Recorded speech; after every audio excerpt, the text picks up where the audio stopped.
সকাল ৯টায় অফিস করছেন প্রধানমন্ত্রী তারেক রহমান। চলাফেরার জন্য বিশাল গাড়িবহরে কাটছাঁট করে ৬ থেকে ৮-এ নামিয়ে এনেছেন।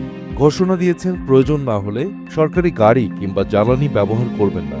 সচেতন থেকে সর্বসাধারণের মাঝে তারেক রহমান ব্যাপক বাহবা কুড়িয়েছেন গত ৭ দিনে। আর প্রধানমন্ত্রীর এই কর্মকাণ্ড বেশ খানিকটা বেকায়দায় ফেলে দিয়েছে তার মন্ত্রী পরিষদের অনেক সদস্যকে। এমন কানাঘুষো চলছে খোদ সচিবালয়ে।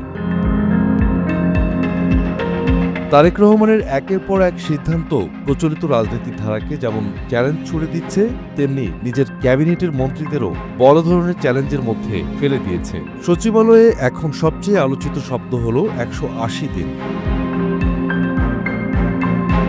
জানা গেছে প্রধানমন্ত্রী তার মন্ত্রিসভার সব সদস্যদের জন্য ১৮০ দিনের একটি আল্টিমেটাম ঘোষণা করেছেন। এই ৬ মাসে মন্ত্রী পরিষদের সদস্যদের কার্য মূল্যায়ন করা হবে। সচিবালয়ের কানাকানিতে এই কার্য মূল্যায়নকে বলা হচ্ছে পরীক্ষা। ফিসফিসানিতে শোনা যায় তারেক রহমানের ঘোষিত এই পরীক্ষায় ফেল করলেই হারাতে হতে পারে মন্ত্রিত্ব। বিএনপি সরকারের মন্ত্রিসভাকে খুব বেশি বড় বলার অবকাশ নেই, বরং মন্ত্রী প্রতিমন্ত্রীদের একাধিক দপ্তর সামাল দেওয়ার দায়িত্ব পড়েছে। এখনও উপমন্ত্রীদের নাম কিংবা দপ্তর ঘোষণা করা হয়নি। শোনা যাচ্ছে দ্রুত মন্ত্রিসভার আকার বাড়বে, তবে সব মন্ত্রী তারেক রহমানের জবাবদিহিতার আওতায় থাকবেন। ১৮০ দিনের মূল্যায়নে যারা কার্যকর ফল দেখাতে পারবেন তারাই টিকবেন। অন্যদের হয় মন্ত্রণালয় বদল করে দেওয়া হবে, না হয় মন্ত্রী পরিষদের সদস্য পদ থেকেই সরিয়ে দেওয়া হবে। এমন খবরই বেশি উচ্চারিত হচ্ছে সচিবালয়ের আনাচে কানাচে। জিয়াউর রহমান বলেছিলেন, I will make politics difficult for the politicians. শহীদ রাষ্ট্রপতির সেই উক্তি কি তারেক রহমান ধারণ করলেন? প্রতিটি পদে পদে তিনি রাজনীতিকে কঠিন করে ফেলছেন এবং রাজনীতিকদের প্রচলিত ধারাকে চ্যালেঞ্জ ছড়িয়ে দিচ্ছেন।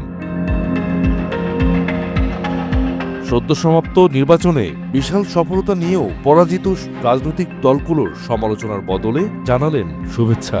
সিদ্ধান্ত নিলেন জামায়াত আমির এবং এনসিপি প্রধান নাহিদ ইসলাম এবং চরমোনাইয়ের পীরের বাসায় যাওয়ার।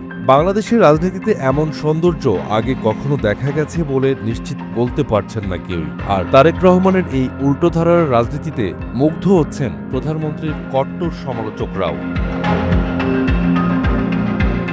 রাস্তা বন্ধ না করে যাতায়াত করা ৪৯ মন্ত্রী প্রতিমন্ত্রীকে প্রধানমন্ত্রীর কার্যালয়ে ডেকে এনে বৈঠক করার ঝক্কি এড়াতে নিজেই সচিবালয়ে গিয়ে মিটিং করা, সকাল ৯টায় অফিস করা কিংবা সরকারি গাড়ি কিংবা জ্বালানি ব্যবহার না করা মনে হতে পারে এসব খুবই ছোট ছোট সিদ্ধান্ত, যা নিয়ে হইচই করার কিছু নেই। কিন্তু এই ছোট ছোট সিদ্ধান্তগুলোকে একটি সুতোয় গাঁথলে চমৎকার একটি মালা হবে, যে মালাতে স্পষ্ট ফুটে উঠবে বদলে যাওয়া বাংলাদেশের সৌন্দর্য। এরই মাঝে প্রধানমন্ত্রীকে অনুসরণ করে বেশ কয়েকজন মন্ত্রীও নিজের গাড়িতে চলাফেরা করছেন, সরকারি গাড়ি নিচ্ছেন না। গত ১৫ বছরে দেখা গেছে মন্ত্রী প্রতিমন্ত্রী আর আমলারা সরকারি গাড়ি, ড্রাইভার আর জ্বালানি ব্যবহার করে পারিবারিক কাজও করতেন। এবার হয়তো সেখান থেকেও মুক্তি মিলবে গণপ্রজাতন্ত্রী বাংলাদেশ সরকারের। তারেক রহমানের এমন সিদ্ধান্তে বড় ধরনের ঝাঁকুনি খেয়েছে বাংলাদেশের প্রচলিত রাজনৈতিক ধারা। তারেক রহমান যে এবার কেবল রাজনীতির স্বার্থে রাজনীতি করতে আসেননি সেটা স্পষ্টতই বোঝা যাচ্ছে। তিনি বাংলাদেশকে নতুন করে গড়ার পরিকল্পনা করেছেন। I have a plan. ধীরে ধীরে উন্মোচিত হচ্ছে তারেক রহমানের ওই আলোচিত উক্তির নেপথ্যে থাকা রহস্য।